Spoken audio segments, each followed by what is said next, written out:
You will be shocked to find out what the Bible actually says about the resurrection of Jesus. Let's start with Mark, since Mark is universally considered to be the earliest account of the resurrection of Jesus, yet not even the church tradition holds that Mark was an eyewitness to the resurrected Jesus. The original ending of Mark was just the first 8 verses of chapter 16, and it says that Mary, and Salome came to the tomb early on the first day of the week, and the stone was already rolled away from the mouth of the tomb, and they saw a man sitting inside the tomb, dressed in white, who said, "Jesus is not here, but he has risen, and he will meet you in Galilee." And the final verse of the original ending of Mark says, "The women were afraid and ran away and said nothing to anyone." So those women did not see Jesus. They saw a man who said, "Jesus is not here, but he has gone to Galilee." Someone decided, understandably, that this was an inadequate testimony to the resurrection of Jesus because it was just an empty tomb and nobody saw Jesus. So starting in verse 9, we get a new ending to Mark. Verse 9 says that Jesus first appeared to Mary Magdalene, and when she told the apostles that she saw Jesus, they did not believe her. Then Jesus changed his form and appeared to 2 anonymous people as they walked on a road into a country, and when they told the apostles that they had seen Jesus, the apostles did not believe them either. Then Jesus appears to the 11 apostles themselves as they are sitting privately in a house at a table, and he rebukes them for not believing Mary Magdalene or those 2 people that were walking on the road in the country. Then Jesus tells his apostles to preach the gospel into all the world, and that there would be supernatural signs that would accompany the believers to confirm that they were telling the truth. Then after Jesus gives the 11 that instruction, he goes up into heaven and sits at the right hand of God. So Jesus doesn't ever make a public appearance to anyone, according to Mark. Now let's look at Matthew's account, which is obviously an update or modification to Mark's account. If Matthew was an eyewitness to the events, why would he copy or use Mark as a source when Mark was not an eyewitness? Matthew says, early on Sunday morning, Mary Magdalene and the other Mary came to the tomb. He cuts out Salome, and we're to assume that the other Mary would be who Mark called Mary, the mother of James. And if this other Mary is supposed to be the mother of Jesus, why does it call her the mother of James?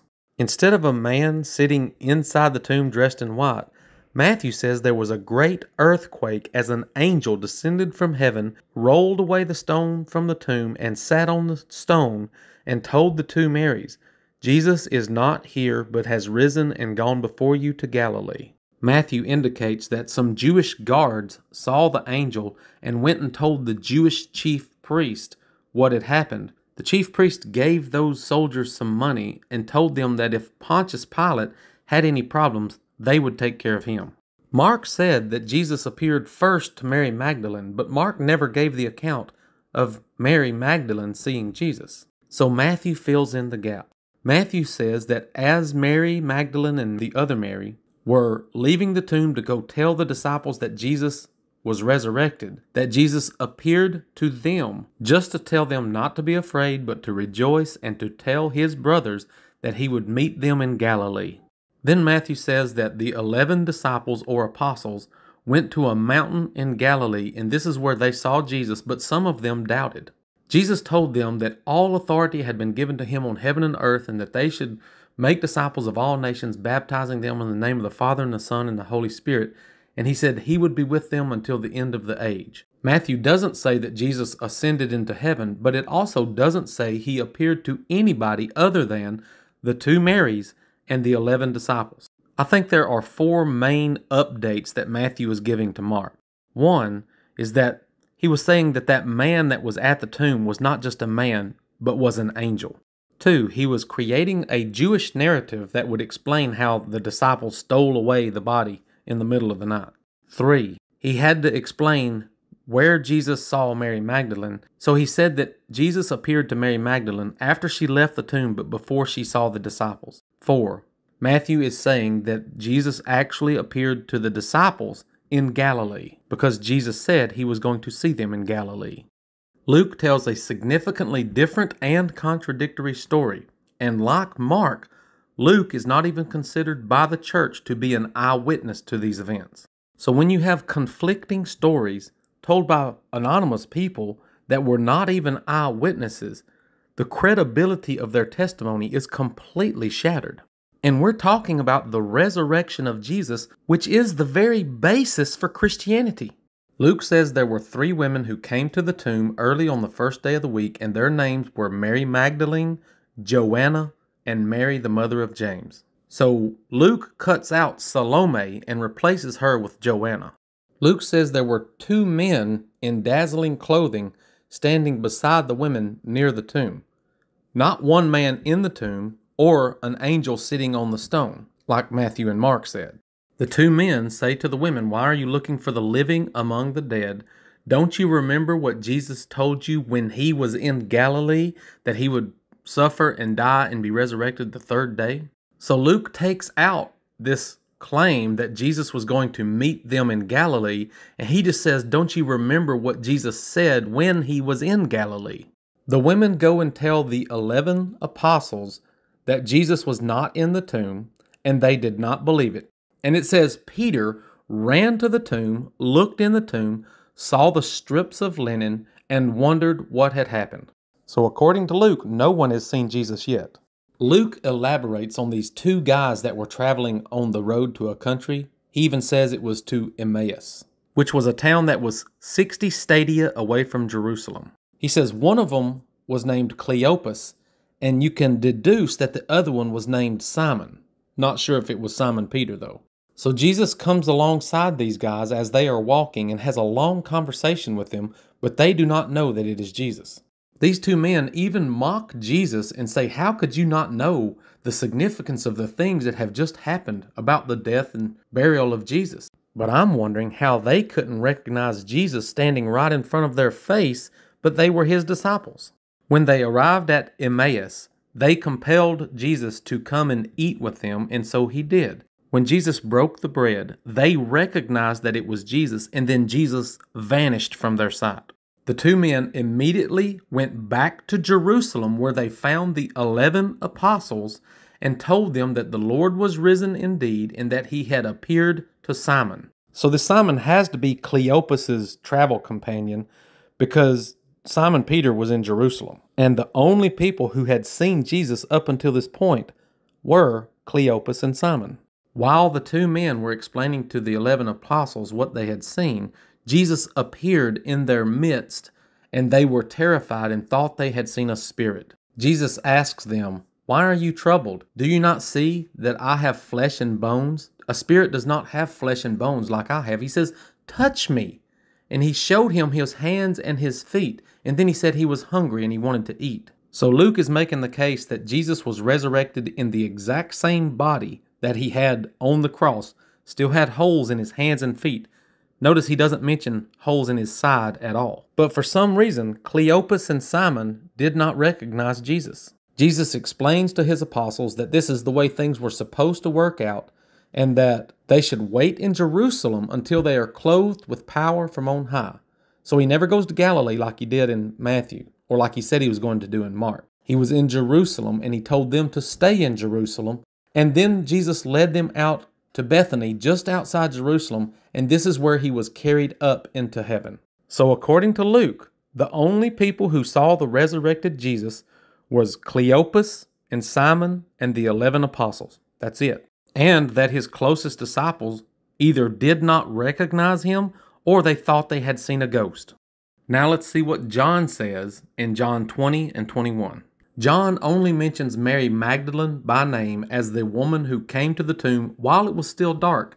She saw that the stone was rolled away from the tomb, and she immediately ran to tell Peter and the other disciple whom Jesus loved. It never calls him John. So Peter and the other disciple run to the tomb. The other guy gets there first and looks in. Then Peter gets there and goes into the tomb. They both see pieces of linen, but they don't see any men or any angels or any bodies. Then they return separately to their own homes. But Mary Magdalene is standing by herself outside the tomb, and a guy is standing near her that she supposes to be the gardener, and she asks him, "Where have you taken the Lord's body?" Jesus said to her, "Mary." Then she recognized it was Jesus and apparently tried to hug him. He said, "Don't hold on to me, for I've not yet ascended to my Father. Go tell my brothers that I am ascending to my Father and your Father, to my God and your God." So Mary Magdalene tells the disciples that she had seen Jesus, and that same evening they were all assembled in the same house behind locked doors, as they were afraid of the Jews. Jesus appeared inside the house and said, "Peace to you." Then he showed them his hands and his side, not his feet. Luke said hands and feet. John says hands and side. So Jesus breathes on them to give them the Holy Spirit and tells them they can forgive sins, but apparently Thomas was not there. Then 8 days later, all the disciples are gathered inside a locked house again. This time Thomas is there. Jesus appears inside the locked house, and Jesus told Thomas to put his hands in the holes in his hand and his side. And John says that Jesus did so many things within the presence of his disciples that he couldn't even write it all. Chapter 21 seems like an additional ending, just like Mark has a second thought. Let's tell some more stories. So now they want to tell a story about Jesus going to Galilee, because Matthew and Mark said Jesus was going to go to Galilee. Several of the disciples are fishing in the Sea of Galilee, and Jesus walks up on the beach. They had not caught anything all night long. Jesus says, "Cast your net on the right side of the boat, and you'll find some fish." So they do that, and they catch a net load of fish. Simon Peter recognizes that it's Jesus, so he jumps in the water, swims to shore, while the others bring the boat in. Verse 14 says, "This is the third time that Jesus revealed himself to the disciples after he had risen from the dead." So apparently John's not leaving anything out, because the first time was to the 10, excluding Thomas. The second time was also behind locked doors, but with all of them, including Thomas. And now, when he appeared to some of the disciples who were out fishing. And chapter 21 ends the same way chapter 20 did, by saying, Jesus did so many things we can't write it all down. So according to John, Jesus only appeared to his closest apostles 3 times. 2 times were behind locked doors in private, and the third time was on a private fishing trip.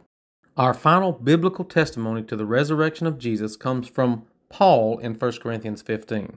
In verse 5, he says that he appeared to Cephas, then to the 12, then he appeared to over 500 at once, then he appeared to James, then to all the apostles, and last of all to me, as one born at the wrong time. So Paul's testimony doesn't even closely resemble the gospel accounts. He doesn't mention Mary Magdalene or the other women. He doesn't mention Cleopas or the other Simon. He adds 500 people that nobody's ever heard of. And when he says that he appeared to the 12, did he forget that Judas was dead? And when he says he appeared to me last of all, he's not talking about a physical bodily appearance, because Paul only saw a spiritual apparition or a vision. In this same chapter of 1 Corinthians 15, Paul makes the case that the type of body that you have in the resurrection is not the physical body, but is a glorified spiritual body. So when Luke and John make the case that Jesus still had holes in his body and that he was hungry and wanted to eat, Paul contradicts that. These are the 5 primary testimonies to the resurrection of Jesus, and they are completely contradictory and unreliable. So let me conclude this video with the words of Paul from 1 Corinthians 15. If Christ has not been raised, then our preaching is in vain, and your faith is also in vain. Yes, we are also found to be false witnesses of God, because we testified about God that he raised up Jesus. If Christ has not been raised, then your faith is vain, and those who have fallen asleep in Christ have perished. If we have only hoped in Christ in this life, then we of all men are most pitiable. It is my conclusion that Jesus never lived or died or resurrected from the dead. This concept of needing salvation for our souls after we die is complete nonsense. We live now, and when we die, we will cease to exist, just like before we were born.